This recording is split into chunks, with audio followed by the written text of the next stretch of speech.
Just days ago, in the heart of London, an unexpected security breach involving Meghan Markle triggered a royal meltdown behind closed doors. With the public unaware of the true danger she faced, Prince Harry acted with uncharacteristic fury, taking action that stunned even the most seasoned royal aides. What really happened during that shadowed encounter? Before we go deeper into what this really means for the royal family, make sure to subscribe so you don't miss a single update. It started as an unscheduled stop, an unannounced visit Meghan had made to a small women's empowerment charity in the heart of Westminster. A gesture meant to be quiet, reflective and free of media noise. But somewhere in the planning, the lines blurred. Private security had coordinated the route, but royal protection officers still partially assigned to oversee Sussex activity in the UK had been left out of the loop until the last minute. And in that gap, chaos found an opening. As Meghan exited the building to a growing crowd of supporters and curious onlookers, the surge became unpredictable. Cameras pushed closer, voices rose. Meghan's team, visibly alarmed, tried to form a barrier, but it was too little, too late. Multiple individuals breached the safe perimeter, pressing within inches of her. One even brushed her shoulder before being pulled away by a single private guard. No physical harm, but the psychological breach was real. The footage, caught only on internal CCTV, remains sealed, but what it shows, according to a senior insider, was far too close for comfort. At the time, Harry was across the continent, attending a climate summit. The first message he received wasn't from palace security but from Meghan's assistant, flagged with a red emergency tag. Within minutes, Harry was on the phone demanding answers. But the Royal Protection Service, already defensive, claimed they were unaware of Meghan's exact movements. They cited lack of jurisdiction, a jurisdiction Harry believed should never have lapsed. To him, this wasn't just a failure, it was a betrayal. He had warned them before. He had pleaded with them to treat Meghan's appearances with the same urgency afforded to senior working royals. But this time, the warning wasn't ignored. It was outright dismissed. And for Harry, that was the final line crossed. But what began as a simple security error quickly spiraled into a revelation that would push Harry to the edge and shake the institution to its core. For years, Prince Harry had swallowed his misgivings about royal protection protocols. But this moment, Meghan at risk, unguarded, in the same city where his mother once fled the press, was the final trigger. And he didn't wait for palace approval to act. The frustration had been building long before the London incident. Ever since the Sussexes stepped back from royal duties, Harry had fought a quiet war behind palace walls, one rooted not in rebellion, but in fear. The decision to remove publicly funded security from his family hadn't sat well with him, and though he'd accepted the consequences of their departure, he'd made it painfully clear Meghan's safety was non-negotiable. On more than one occasion, he issued private warnings to key figures within the Royal Protection Service. He flagged Meghan's rare visits to the UK as vulnerable windows, pointing out her unique public profile, the tabloid fixation, and the lingering threats that never truly disappeared. And each time, his words were met with deflection or diplomatic dismissal. Not our jurisdiction, not a working royal, no precedents. But now, after the near disaster outside the charity event, Harry wasn't asking anymore. The emotional aftermath was not strategic. It was deeply personal. In the hours after the breach, he didn't sleep, he didn't pause. He replayed the moment in his mind again and again, haunted by echoes of another woman who had once asked for help and received too little, too late. The parallels were brutal. His wife, vulnerable in public, pursued by a crowd, with minimal protection. The city may have changed, the years may have passed, but the silence of the institution felt eerily familiar, and Harry, once the palace's most loyal soldier, felt himself cross a line he knew he would never return from. The phone call came at dawn. Harry directly confronted the Royal Protection Chief, a man he once trusted. His voice was controlled, but his words were sharp. If they can't protect her, they're gone. No consultation. No appeal. He ordered the immediate revocation of the team's clearance regarding any further Sussex-related detail. Their access to Meghan's itinerary travel coordination, and future event scheduling was rescinded within hours. Even senior aides were caught off guard. The team in question, comprised of a hybrid mix of UK security officials and legacy palace operatives, was stunned by the speed and finality. But Harry didn't blink. He knew what this meant: breaking structure, breaching hierarchy, and acting without consent from the Crown. But he no longer saw himself within their structure. That day in London had redrawn the lines. This wasn't just about security, it was about survival. It was about making sure history didn't repeat itself on his watch. And he was ready to be the villain in the story if it meant never being the mourner again. But Harry's unilateral decision didn't just cost careers. It exposed a tangled web of mistrust, political manipulation, and internal sabotage.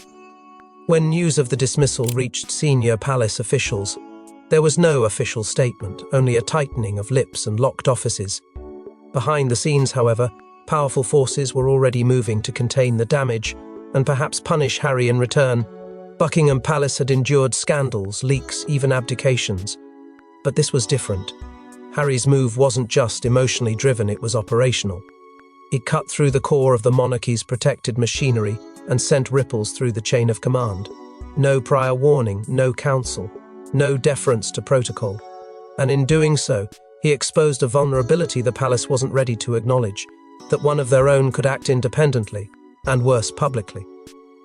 High-ranking courtiers reacted with a mix of fury and disbelief. Some viewed it as outright rebellion, a challenge to the carefully managed narrative of post-Megxit reconciliation. Others saw it as a dangerous precedent. If Harry could revoke royal protection for his family on UK soil, what prevented others from challenging the institution's jurisdiction? Within hours, a discreet meeting was convened between King Charles's most trusted aides and the Royal Protection Command. It wasn't about Harry's anger, it was about his access. The monarchy, by design, relies on control, and Harry's decision had threatened not just reputation, but the delicate security framework that connects the Crown to national agencies, diplomatic coordination, and international relations. One aide reportedly suggested, behind closed doors, that Harry's move bordered on compromising diplomatic security during a time when the Sussexes were still globally visible. That unspoken fear triggered the next phase. A legal review launched quietly to examine whether Harry, as a non-working royal, had any remaining authority to unilaterally revoke protective coverage that intersected with Crown jurisdictions. At the same time, something more subtle began to unfold. Leaks. Not direct accusations, but whispers fed to favoured media outlets. Headlines began to shift from concern over Meghan's safety to critiques of Harry's temperament. Words like impulsive, emotional, and unpredictable began reappearing in articles laced with anonymous palace sources. The same strategy used against Meghan in the past was now being deployed against Harry, a slow campaign to reframe the narrative. From concerned husband to destabilizing rogue. It was a reminder that the institution, even in silence, knew how to fight. But if the palace hoped Harry would back down, they underestimated the force of a husband scorned and a father determined to rewrite the rules. She didn't speak to the press. She didn't publish a post. But Meghan's next move said more than words ever could. And it sent a chilling message to the institution she once tried to navigate with grace. Without fanfare or explanation, Meghan left London 2 days earlier than planned. No farewell events, no final appearances, just a quiet departure wrapped in silence and symbolism. But it wasn't the early exit that caught attention. It was the security detail that accompanied her. Gone were the familiar royal escorts and blacked-out vehicles bearing diplomatic credentials. In their place, an entirely new team, privately contracted, unknown to palace officials, and loyal only to her. Every layer of royal protocol had been stripped from the scene. Meghan had made a choice to step out of the royal system, not just emotionally, but physically. And it was no longer subtle. Those closest to her said she remained composed, but distant. Her conversations were brief, her mood unreadable. One confidante described her as calm, but withdrawn, as if she had closed a door she knew would never reopen. What the public didn't see was that behind this measured retreat, Meghan had filed a private request with the UK Home Office.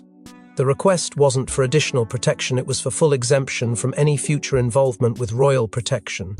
No shared protocols, no overlapping surveillance, no cooperative detail between Crown and private guard. It was a statement as bold as it was final. If the institution couldn't protect her, she wouldn't give it another chance. All of Meghan's scheduled appearances for the remainder of her trip were cancelled without explanation. Her name was removed from upcoming guest lists. Her teams quietly informed partners that logistical conflicts had emerged.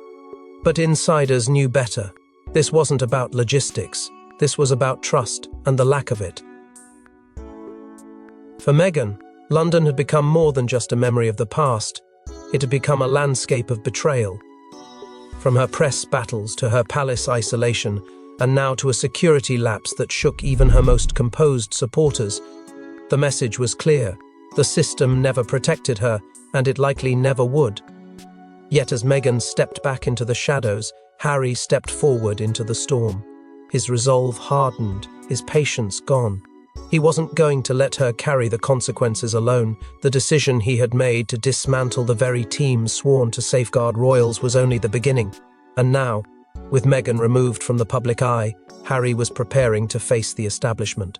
Head-on, unfiltered, unafraid, and ready to confront the men who once swore to protect his family. And while Meghan quietly stepped away, Harry stepped forward, facing off with the men who once swore to protect his family. Buried in the security logs and briefings was a truth Harry never expected to find, one that not only justified his fury, but revealed how deeply the cracks in royal security had spread. In the immediate aftermath of Meghan's London incident, Harry didn't stop with dismissals. He demanded answers.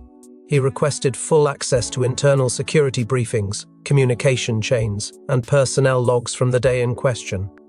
What he found was more than negligence. It was a systemic failure, camouflaged beneath bureaucratic language and institutional indifference.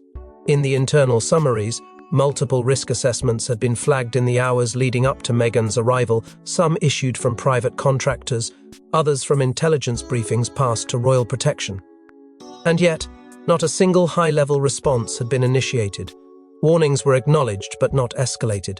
One field operative even noted unauthorized press tailing the subject's motorcade, a red flag that went ignored without explanation. The deeper Harry went, the more disturbing the patterns became. There were clear communication breakdowns between Meghan's private detail and the official protection network. Messages from her team were delayed or redirected, routed through outdated security channels that hadn't been updated since her last UK appearance. Surveillance coverage had been misallocated. Backup units had been scheduled late, and according to internal timestamps, there was a gap nearly 17 minutes during which Meghan was entirely exposed, without any coordinated response on the ground. To Harry, this wasn't incompetence, it was abandonment masked as protocol, and it was unforgivable. Harry's rage, once reactive, turned razor-focused. He reportedly slammed the final report on the table during a closed-door call with a security official, declaring, "They were warned. They chose to look away."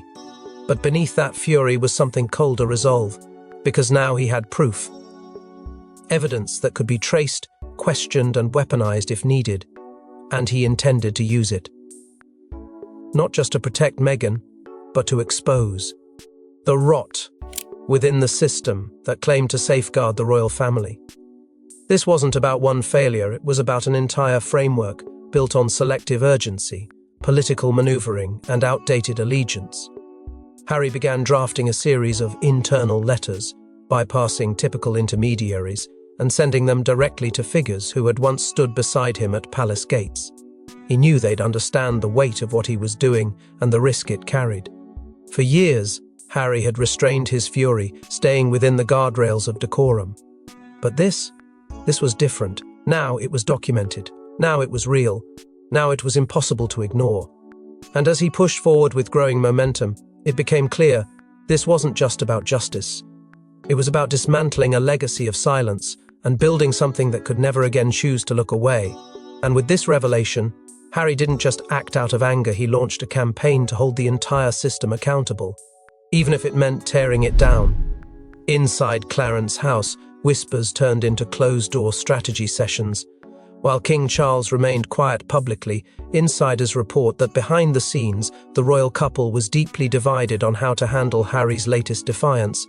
The dismissal of the royal protection team hadn't just disrupted protocol, it had shaken the very center of royal power.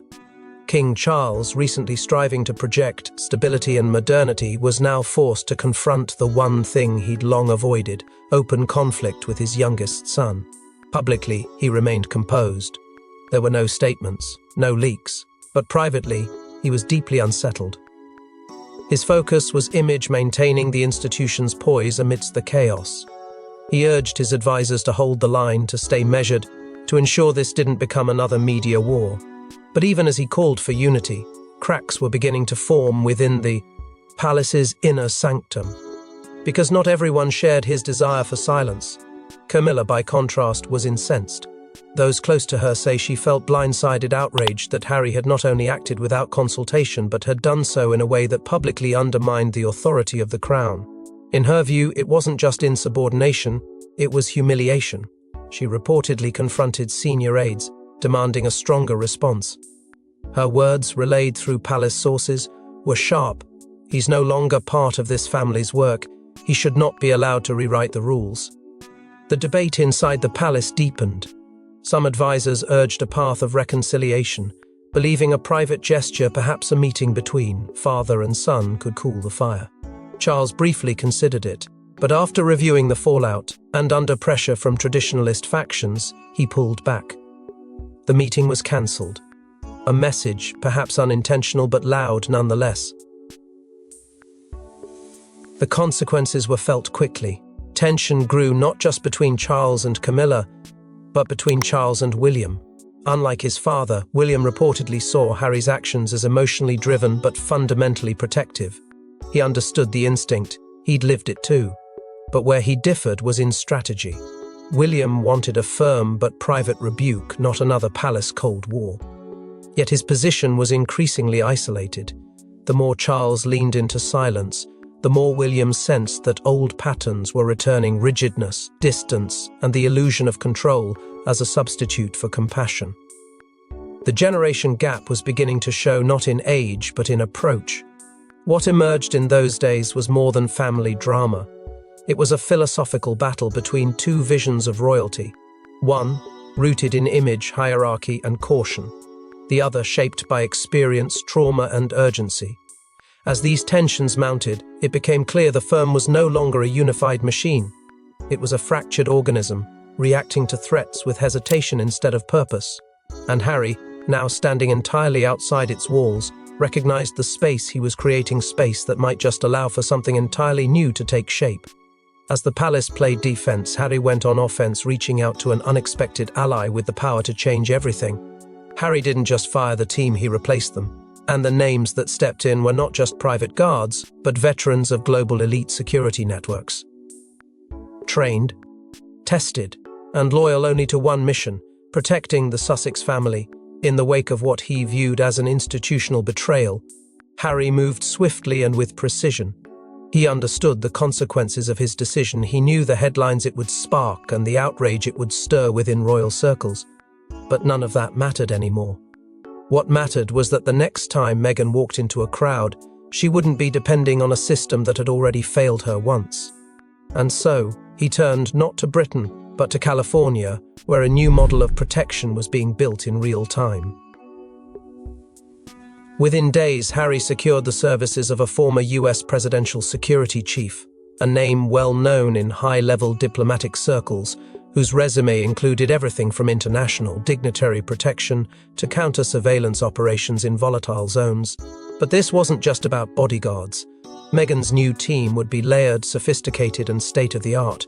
It would include cyber experts who could monitor digital threats in real time, travel analysts to coordinate secure movement across jurisdictions, and former intelligence operatives trained in threat assessment and strategic evasive planning.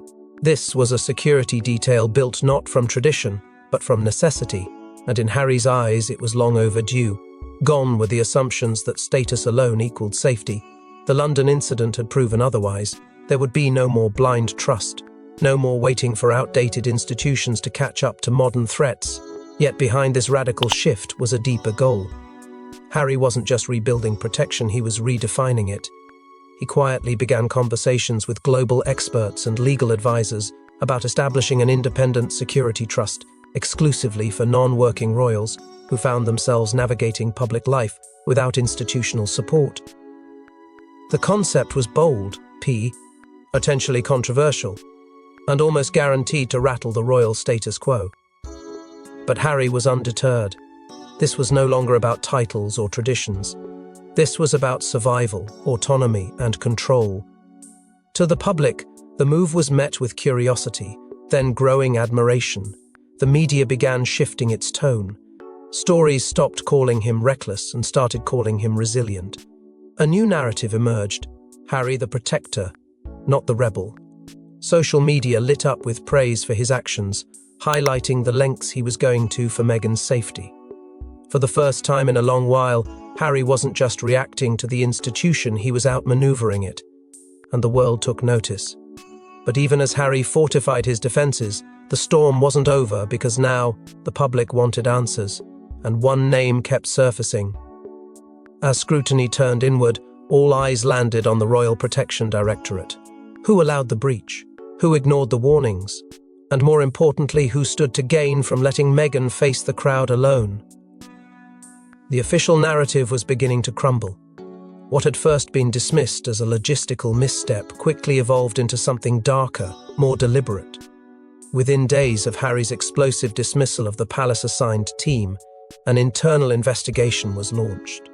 It was meant to restore trust, but instead it ignited a storm. Officers were pulled into quiet interviews behind closed doors. Their testimonies didn't align. Timelines were inconsistent. Some claimed backup had been dispatched. Others insisted no request was ever logged. Layers of confusion masked a deeper truth, and that's when things turned truly unsettling. Security footage from a key checkpoint near Meghan's London residence, footage that should have confirmed movements, guard rotations, and outside interference, was inexplicably missing. A system failure, they said, but even seasoned ins. Iders were raising eyebrows. This wasn't a simple lapse, this was controlled erasure. And then came the most damning revelation of all. Meghan's protection classification had been quietly downgraded 3 weeks before the incident. No public announcement, no clear justification. Just a subtle shift in paperwork that ensured she'd walk into public spaces with less support than required. Was it coincidence or something far more calculated? One anonymous palace aide, speaking under condition of absolute confidentiality, offered a chilling interpretation. It wasn't neglect, it was a message. That quote spread like wildfire, appearing in cryptic social media posts, whispered across press rooms and echoed among former security officials who understood exactly what it meant. Meghan hadn't been failed by accident. She'd been made an example of. With pressure mounting, the palace moved to contain the blaze. Heads began to roll discreetly, of course. Internal reshuffling swept across the upper echelons of the royal security apparatus.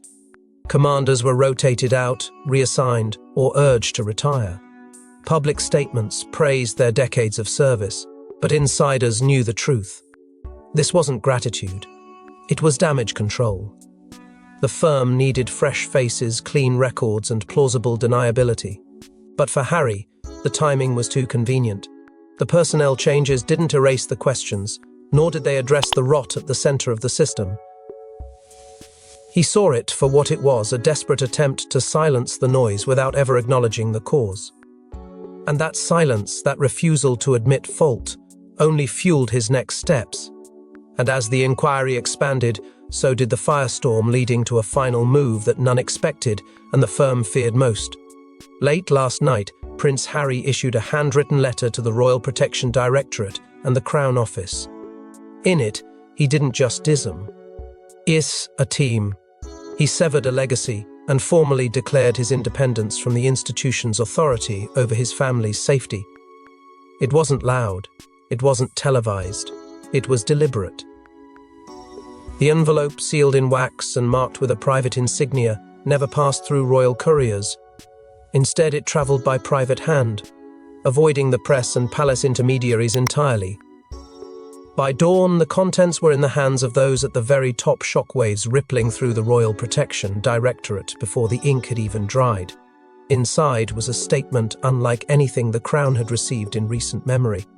Prince Harry wasn't requesting a change. He wasn't appealing a decision. He was drawing a line. Effective immediately, the palace was no longer permitted to assign any form of protection personnel to him, Meghan, or their children. Not in London, not abroad, not ever again. But this wasn't just a procedural shift. The tone of the letter revealed the emotional earthquake beneath the surface. Harry cited not only administrative failure, but something far more painful, what he called systemic negligence and cultural bias that, in his words, had compromised the safety of his wife and echoed the very conditions that left his mother vulnerable. These were not accusations tossed in frustration. They were a direct indictment of the system itself. He wasn't merely severing ties, he was holding it accountable. The most groundbreaking moment, however, came midway through the letter when Harry introduced what he called the Independent Royal Family Protection Trust, a private security entity based in California. Fully funded, globally connected, and governed by international standards, not royal ones. This wasn't just a rejection, it was a replacement, a new model for safeguarding royal lives beyond the reach of the monarchy's old guard. Experts in cyber defense, close protect, T-on and high threat response were already onboarded. This wasn't a plan, it was operational, but the emotional climax came in the final handwritten paragraph. No typeface, no delegation, just Harry. He wrote, "My mother was left unguarded. I will not make that mistake again." The words, stark and irreversible, carried more than grief. They carried resolve, and they closed a chapter the monarchy never thought would be challenged, let alone rewritten. Within hours, the world responded. News networks across continents ran the story on loop. Editorials flared with questions. The public divided. Was this courage or rebellion? Was it a son fulfilling a promise or a prince burning bridges that could never be rebuilt? Inside the palace, the mood was reportedly stunned. Officials scrambled to compose a response, but none came. Because in truth, there was nothing left to say. The decision had already been made and the monarchy had no jurisdiction to reverse it. And as the dust settles on a decision that rewrites the rules of royal security, one thing is clear: Harry may have left the monarchy, but he has just redrawn the lines of what it means to protect royalty in the modern age. Thanks for watching, don't forget to like and subscribe, and we will see you in the next one.